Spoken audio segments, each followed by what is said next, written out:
Saudara Presiden Joko Widodo meminta pengusutan tragedi Kanjuruhan, Malang, Jawa Timur tidak boleh ada yang ditutup-tutupi. Sejauh ini PSSI telah menjatuhkan sanksi berat untuk Arema FC dan panitia pelaksana pertandingan. Seperti apa sejauh ini hasil pengusutan tragedi Kanjuruhan? Kita akan bahas bersama anggota tim gabungan independen pencari fakta tragedi Kanjuruhan, Anton Sanjoyo, serta Ketua Komite Disiplin PSSI, Erwin Tobing. Selamat malam, Bapak-Bapak. Nanti ya, ini lagi wawancara. Bung Erwin, Bung Joy, sudah bergabung? Baik. Ya, silakan. Bung Erwin, baik. Bung Erwin, iya, tentu ini ada hal yang memang masih dalam investigasi, tapi bolehkah kami kemudian mengetahui apa sejauh ini yang sudah didapatkan oleh PSSI? Innalillahi wa inna ilaihi rajiun. Indonesia berduka, olahraga berduka, PSSI sangat berduka. Masyarakat Jatim, khususnya masyarakat Arema, semua keluarga yang meninggal maupun yang sakit diberi kekuatan oleh Allah Subhanahu wa Ta'ala. Amin. Mas Ekman, memang kami sudah turun kemarin. Saya melihat memang suatu pertandingan tanpa penonton tidak seru, tidak hidup. Suatu kesebelasan tanpa supporter itu juga tidak hidup. Ini adalah contoh begitu besar, begitu banyaknya pendukung Arema. Terlepas yang murni atau yang ada penyusupan, tapi begitu mereka antusias dan membanggakan, mencintai klubnya. Jadi kejadian ini sebenarnya terjadi adalah karena rasa sayang, rasa cinta. Kenapa Arema Malang kalah berturut-turut? Sebelum beberapa hari sebelumnya, minggu sebelumnya kalah dengan Persib Bandung dalam Liga 1 2022-2023. Kemudian kalah lagi dengan Persija Liga 1 2022-2023. Puncaknya adalah tanggal 1 kemarin dengan Persebaya, 23 tahun tidak pernah kalah di kandang sendiri. Ini mungkin menimbulkan kekecewaan kepada para pendukung fanatik dari Arema. Sehingga mereka spontanitas turun, nanyakan, tidak niat mukul, saya lihat. Karena saya cek tidak ada pemukulan kepada tidak pemain. Berniat. Ini pertama ada dua hal nih, Bung Erwin. Kenapa? Yang pertama 23 tahun di kandang sendiri nggak pernah kalah. Ini kalah ya. Lalu kemudian berbondong-bondong para supporter, para pendukungnya turun ke lapangan. Tapi Anda mengatakan tidak berniat untuk membuat chaos, untuk membuat kacau? Mereka tidak memukul pemain. Karena itu pemainnya sendiri. Mereka datang mengaspirasikan, kalian ada apa? Semangat kita nih. Saya kan mendatangi semua tokoh Arema, mendatangi. Mereka memang pemain tidak ada yang dipukul, tidak ada yang dianiaya. Tapi karena rasa kecewa, mereka turun. Itu yang salahnya, tidak tertib. Ya.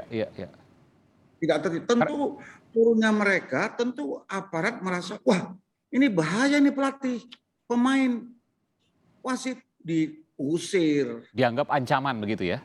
Ancam, sangat patut tindakan itu. Dia takut dong, ribuan orang masuk ke lapangan loh. Ya. Pemain Arema masih di situ. Tapi ini menarik. Dari mana Anda kemudian bisa menyimpulkan bahwa tidak ada niat sama sekali untuk chaos, apalagi untuk memukul dan lain sebagainya oleh supporter yang turun? Kita melihat itu stadion tidak ada penghancuran, stadion tidak dirusak, mobil Arema tidak dirusak. Kalau ada mobil yang kemudian terbakar itu kejadiannya setelah kerusuhan. Dan itu mobil Arema ada di situ bagus, tidak diganggu. Stadion tidak dirusak, pemain-pemain Arema tidak dipukul, tidak ada penganiayaan. Aparat, apakah kemudian diserang? Mungkin itulah imbas, karena memang kita juga harus maklum, karena kan takut, kok tiba-tiba masuk merengsek, diawali 2-4 orang langsung ribuan. Ini kan tentu kita harus jaga pemain. Kita harus Tapi bahwa pendukungnya itu tidak kemudian berniat untuk menyerang aparat, tidak juga ya? Oh tidak, betul belum, awal-awalnya begitu. Oke. Tapi kita kan tindakan polisi tindakan polisi tentu benar untuk mencegah. Ini Iya, pemain iya. masih di dalam loh, official masih di dalam loh, tidak datang ribuan. Kalau dipukul baik dilindungi. Kalian mundur, mundur, mundur, mundur, mundur, mundur. Mungkin mundurnya itu awal tidak dipenuhi, mungkin ada sedikit kekerasan. Nah, itu mungkin aja terjadi akibat kekerasan. Mungkin mereka akhirnya marah karena cara mengusirnya. Mungkin mereka tidak terima. Sebenarnya orang Arema itu baik-baik saya lihat ya. Cinta, tidak memulai. Karena saya lihat semua tidak ada satupun stadion yang dirusak sama mereka. Tidak ada. Meskipun kan ada banyak juga video yang menggambarkan mobil kepolisian misalnya terguling, terbakar. Itu bagaimana? Itu setelah itu mungkin dampak semuanya. Itu nanti biarlah pihak kepolisian yang menilai. Saya tidak dalam kompetensi itu menjawab. Ada yang mengatakan itu terakhir, belakangan setelah kerusuhan terjadi. Ya, nanti. Anda belum mendapatkan data lengkapnya soal itu, tapi bahwa yang Anda temukan, PSSI temukan, sementara ini tidak ada unsur kekacauan, tidak ada unsur chaos yang kemudian hendak dibuat oleh para supporter Arema. Pak Erwin? Bung Erwin? Iya, Arema itu sangat kompak saya lihat ya. Sangat kompak sehingga mereka turun kekecewaannya. Karena kita lihat video, kita lihat semuanya, nggak ada yang dipukul, nggak ada. Iya, iya. Ini pernyataan Anda yang pertama kali, karena sebelumnya belum pernah ada pernyataan PSSI seperti ini, betul ya? Ya, menurut saya menanyakan orang, itu dia tidak ada. Mereka hanya kecewa, sebenarnya bilang, udah bangkit dong, masa kalah mulu? Nah gitu lah, saya bilang, Pak, kami itu ingin menyatakan kekecewaan kami. Kenapa kalah berturut-turut? Ada apa? Mungkin dia hancur, itu kata-kata biasa. Dia hancur lebih itu. Kok kalah lebih itu? Dia hancur, gitu paling. Tapi tidak ada suatu tindakan merusak misalnya. Membawa senjata tajam misalnya, tidak ada?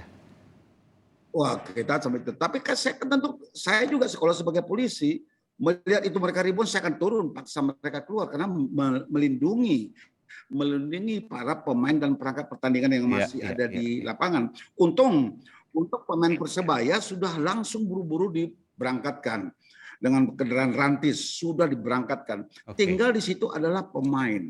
Arema Malang. Pemain kebanggaan mereka. Iya. Arema Malang, itu aja. Baik, ini temuan sementara yang menarik kemudian untuk dikaji. Bahwa tidak ada niat untuk membuat chaos dari para supporter yang turun hanya untuk menanyakan kepada pemain Arema pada waktu itu ya. Bahkan mereka tidak misalnya mensweeping pemain Persebaya, tidak ada proses untuk mencari itu.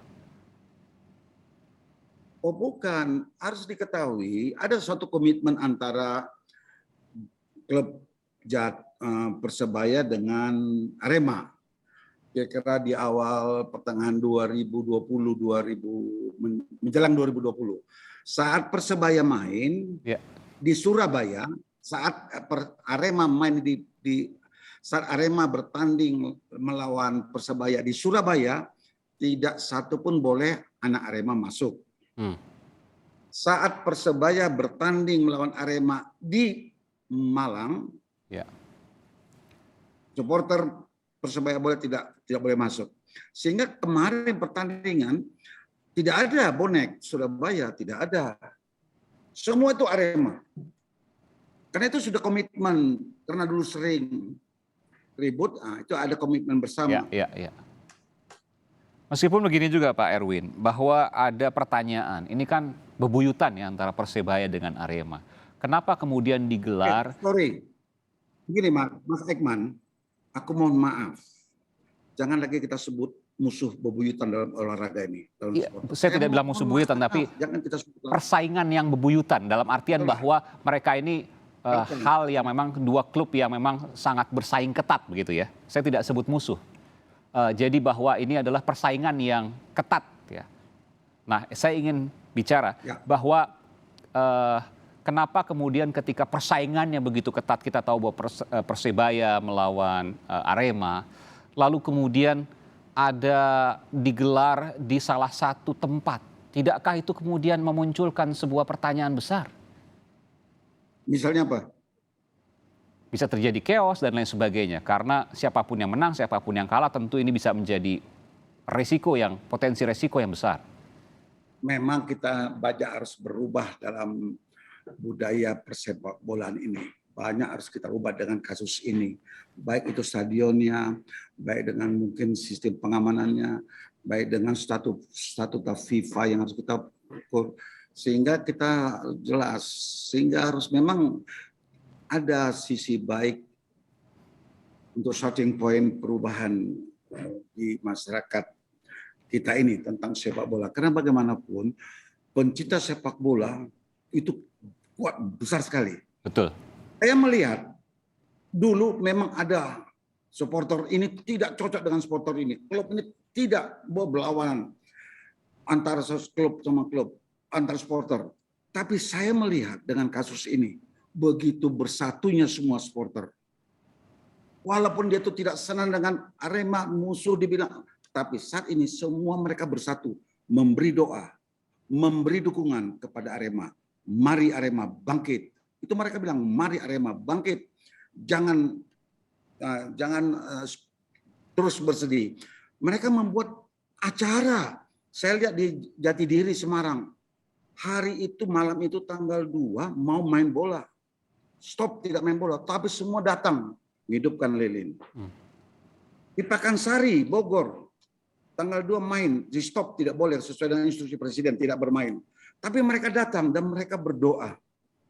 Menghidupkan lilin, memberi semangat kepada Arema. Oke. Antara Solo dengan Jogja begitu. Jadi ini ada satu hal positif bahwa mari mencintai, mari sebagai apa yang Anda mau sampaikan dari itu semua? Anda temukan apa yang Anda sampaikan dari itu semua? Ternyata memang supporter itu semua mendukung, tapi ada sisi lain mereka akan bersatu.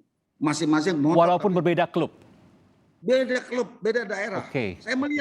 Saya melihat itu, saya dikirim video. Loh, yang tadinya tidak mau ketemu bisa mereka berdoa, memberi support, memberi karangan bunga. Wah, saya bilang ini kita. Saya merinding ini mendengar Anda. Oh iya, saya datang ke Tugu, saya berdoa di situ, saya melihat di situ begitu banyak orang nangis dan banyak klub. Hai Arema, maju, jangan mundur. Saya melihat ini adalah suportifnya para supporter di seluruh klub Indonesia ini. Dimanapun mereka berada, saya dikirim video doa kepada masyarakat Jatim, kepada masyarakat Arema. Nah ini satu sisi yang bisa digunakan oleh kita nanti bagaimana memupuk kebersamaan ini. Hayo supporter, nonton yang baik. Memang ada supporter yang tidak baik seperti kemarin di Arema. Minuman keras banyak, dan itu bilang yang menolong ini kita mas Pak, saya menolong itu baunya minum mukanya, mulutnya bau minuman. Banyak Pak, seperti mabuk. Dan memang ditemukan oleh pihak kepolisian. Saya pas di situ di lapangan ketemu pihak lapornya Polda Jatim. Mereka menemukan, dan saya ada situ menemukan botol-botol minuman keras. Ya. Ada 42 botol dalam kemasan plastik yang sudah dituang dalam plastik. 42 botol yang belum sempat diminum karena rusuh. Ini kan banyak penyusup yang merusak nama klub, nama supporter ini. Itu yang harus dicegah karena yang langsung menolong saya temui, Pak, itu umumnya bau mulutnya bau apa? Bau minuman. Tapi itu segelintir. Mereka sesungguhnya punya jiwa yang kebersamaan, bukan hanya untuk satu klub tapi untuk yang lain juga. Bagaimana? Mereka sesungguhnya punya jiwa kebersamaan bukan hanya satu klub, tapi ketika kemudian bertemukan dengan klub yang lain, sesungguhnya mereka bisa kemudian damai, bahkan berdoa bersama tadi Anda katakan. Ya. Baik. Terakhir Pak Erwin, apa yang bisa Anda sampaikan dari kejadian ini? Kita tentu berharap, kita tentu berdoa, kita tentu tidak pernah berpikir sedikit pun bahwa kejadian ini akan terjadi di masa depan. Berapapun jumlah korbannya. Saya begitulah ikatan kekeluargaan supporter di Munchen, di mana di liga-liga Eropa, mereka berdoa untuk supporter Malang, disebut Malangnya, disebut Indonesianya. Itu rasa persaudaraan yang kuat antara pecinta olahraga, penggemar olahraga, supporter. Jadi yang saya lihat mengatakan, yang ingin saya sampaikan di sini bahwa kita sudah menjatuhkan hukuman kepada via itu, saya terus terang kasih hukuman seumur hidup. Dia tidak boleh karena sangat berat kelalaiannya.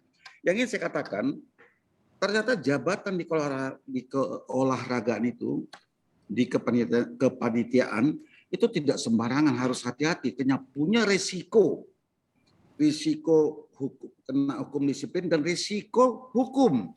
Bisa saja mereka-mereka ini masuk ke kena masalah pidana karena kelalaiannya. Sehingga saya ingin mengingatkan kepada semua panitia pelaksana, semua badan pelaksana keolahragaan dimanapun berada, jabatan mereka jangan dianggap rutinitas. Ini saya lihat panitia pelaksana ini sudah sekian tahun. Apa dia nggak rutinitas? Karena rutinitas kewaspadaannya hilang. Kemudian perlu dipersiapkan. Kita harus mulai menyiapkan steward, tidak lagi polisi. Sesuai dengan statuta FIFA, steward itu sebagai petugas keamanan sipil itu yang perlu disiapkan sebenarnya. Sehingga mereka yang berada di ring satu stadion. Nah ini kan perlu waktu. Seperti anak bola lah begitu ya? Anak bola lain lagi, bukan anak bola lain lagi. Ini maksudnya dari sipil, bukan dari petugas, tapi yang kemudian ikut membantu soal ketertiban. Ya seperti safety security officer. Dia bertanggung jawab menjaga pintu, setiap pintu menjaga. Nah, itu dia yang berpakaian seragam. Baik. Jadi polisi mungkin harus berada di luar. Tentu ini pelajaran mahal Pak Erwin, dan tentu PSSI berbenah. Saya yakin betul meskipun proses hukum, proses pembelajaran ini tentu harus kemudian tetap dilanjutkan untuk kemudian bagaimana kita belajar ke depan agar hal ini tidak terjadi dan terulang kembali. Betul. Baik, terima kasih Ketua Komite Disiplin Persatuan Sepak Bola Seluruh Indonesia PSSI, Erwin Tobing. Terima kasih Pak Erwin, selamat malam, sehat selalu.